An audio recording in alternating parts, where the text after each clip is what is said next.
मैं यहाँ पर आप लोगों के जोश, जज्बे, हिम्मत और ताकत को सलाम करने के लिए आया हूँ।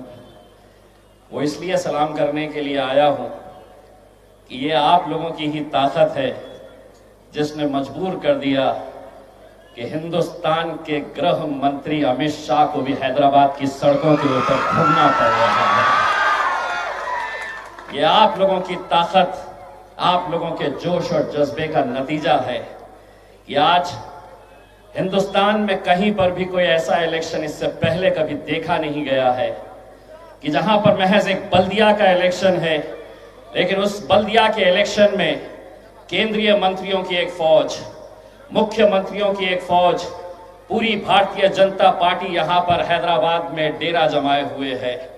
हम एक सवाल करना चाह रहे हैं भारतीय जनता पार्टी से, अगर पूरी फौज को यहां पर भेज दिए है, मोदी जी आप क्यों नहीं आए?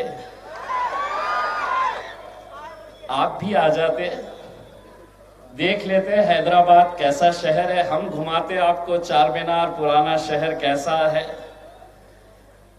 लेकिन आपको ये मालूम है कि हम हिंदुस्तान में कहीं पर भी जा सकते हैं, हम देश भर में कहीं पर भी जा सकते हैं, लेकिन हैदराबाद में किसी की दाल गलने वाली नहीं है, ये आप बखूबी जानते हैं। इसीलिए जो डर और खौफ आपको सताया तो आपने सबको भेज दिए, खुद दूर रहे। आप तो कल हैदराबाद आए थे वैक्सीन ढूंढने के लिए कि वैक्सीन कैसे बन रही है कोरोना की। 1 तारीख के दिन आपकी पार्टी को हैदराबाद की आवाम कैसा इंजेक्शन देने वाली है ये भी आप देख लेते थे तो आपको समझ में आ जाता था। लेकिन नहीं, वैक्सीन कोरोना का ढूंढने के लिए आएगा। 4 तारीख के दिन आपको पता चलेगा कि हैदराबाद की आवाम कुछ हटकर है। दोस्तों, बुजुर्गों, साथियों, अगर इस देश के अंदर अगर हमने आप लोगों से कुछ सीखा है और आप लोगों ने हमें कुछ सिखाया है तो बैरिस्टर असदुद्दीन अवैसी साहब की क़यादत में इस मुल्क के मुसलमानों को, दलितों को, पिछड़ों को अगर आपसे हमने कुछ सीखा है तो अगर इस मुल्क में जीना है तो सीना चौड़ा करके और सर ऊंचा करके चलना हम लोगों ने आपसे सीखा है। मेरे भाइयों, आप लोग मुबारकबाद के हकदार हैं। आज अगर हिंदुस्तान के अंदर, अगर हम कोने कोने के अंदर मजलिस इत्तेहादुल मुस्लिमीन पहुंच रही है, फैल रही है, ताकत बनकर खड़े रह रही है। बिहार के अंदर हमने महज 5 सीटें क्या जीत ली। 5 सीटें किसी एक असेंबली के लिए बहुत बड़ा आंकड़ा नहीं होता है, लेकिन असर उसका क्या हुआ है आप अच्छी तरह से जानते हैं।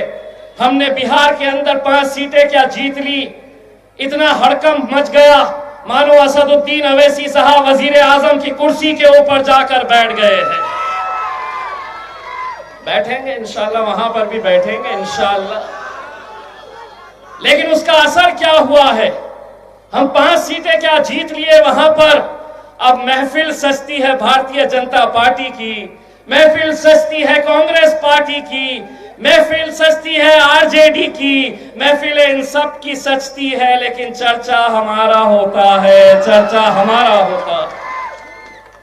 बस ऐसा हो गया है कि ये हैदराबाद की एक जमात, हैदराबाद की एक जमात जिसके बारे में लोग कहते थे कि ये सिर्फ हैदराबाद तक महदूद है, बाहर इसे कोई जानता नहीं, कोई पहचानता नहीं। हैदराबाद के बाहर मजलिस का वजूद क्या है, लोग ये सवाल करते थे। हद तो ये हो गई कि लोग ये तक कहते थे कि बैरिस्टर असदुद्दीन अवैसी साहब अकेले पार्लियामेंट के अंदर इतने सालों से जाते हैं और अकेले ही रहेंगे, लेकिन नहीं, आप लोगों की दुआओं की वजह से अब असदुद्दीन अवैसी साहब पार्लियामेंट में अकेले नहीं बैठते हैं, मैं भी बैठता हूं आप लोगों की दुआओं की वजह से। और इतने घबराए हुए हैं, सोचते थे कि नहीं ये तो अकेले रहेंगे। तो जब हम 2 गए पहले मर्तबा पार्लियामेंट के अंदर, इतनी तकलीफ हुई उनको, इतनी तकलीफ हुई कि 1 के 2 हो गए।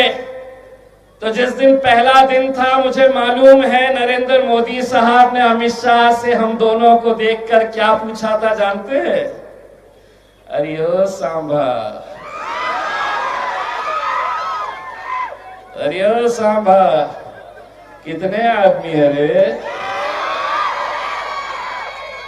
तो सांभा ने जवाब दिया, साहब है तो दो, लेकिन 200 पे भारी है। अल्हम्दुलिल्लाह ये शुरुआत हुई। और जब मैंने पार्लियामेंट के अंदर पहला भाषण दिया तो एक भाजपा का एमपी बोला, पहले वो तो बोलते थे अब तुम भी बोलेंगे। मैंने कहा मजलिस इत्तेहादुल मुस्लिमीन गूंगे मुक्के बहरों की जमात नहीं है, बोलने वालों की जमात है और हम बोलेंगे, डटकर बोलेंगे। पहले तुम बोलते थे, हम सुनते थे, अब हम बोलेंगे और तुम्हारे बात को भी सुनना पड़ेगा, सुनना पड़ेगा। कब तक ये खामोश मिजाजी तुम्हें जीने नहीं देगी। इस दौर में जीना है तो कोहराम मचा दो। सुना है अमित भाई चले गए, मैं अमित भाई कह रहा हूं, वरना हैदराबाद की हमारी एक बहन ने कुछ अलग नाम दी थी, मैं नाम नहीं देने वाला हूं, मैं नहीं बोलने वाला हूं।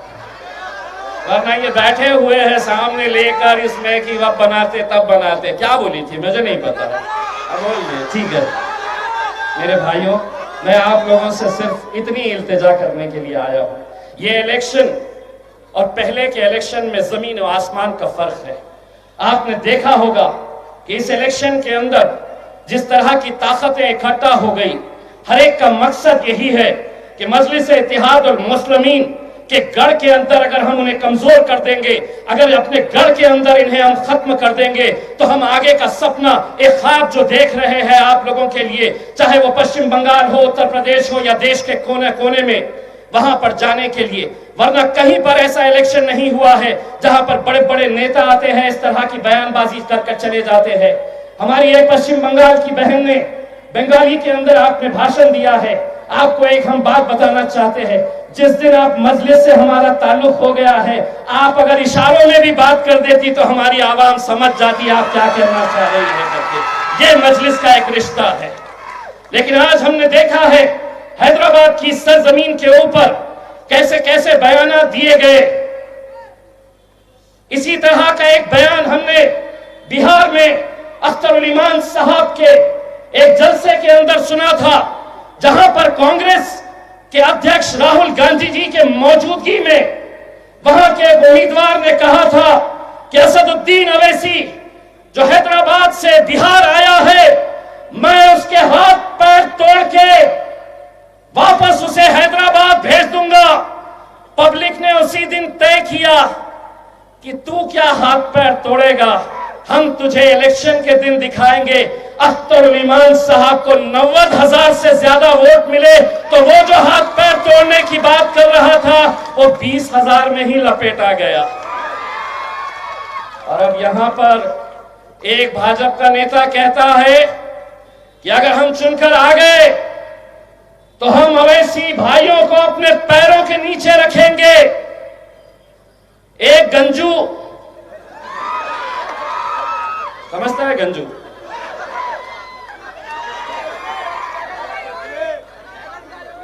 टकला,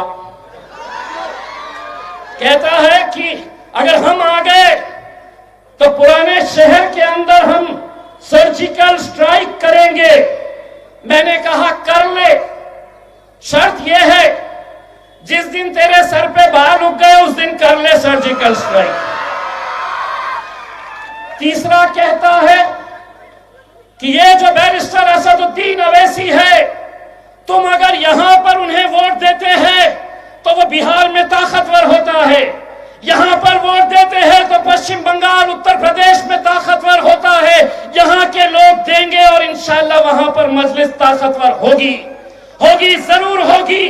और आप लोगों को यह जिम्मेदारी उठाना है मेरे भाइयों। आज आप जो माहौल भारतीय जनता पार्टी यहां पर करने की कोशिश कर रही, एक नेता कहता है कि यह बैरिस्टर असदुद्दीन अवैसी जिन्ना, पाकिस्तान के जिन्ना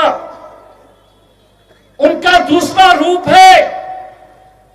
अरे वो जिन्ना जो थे वो चले गए।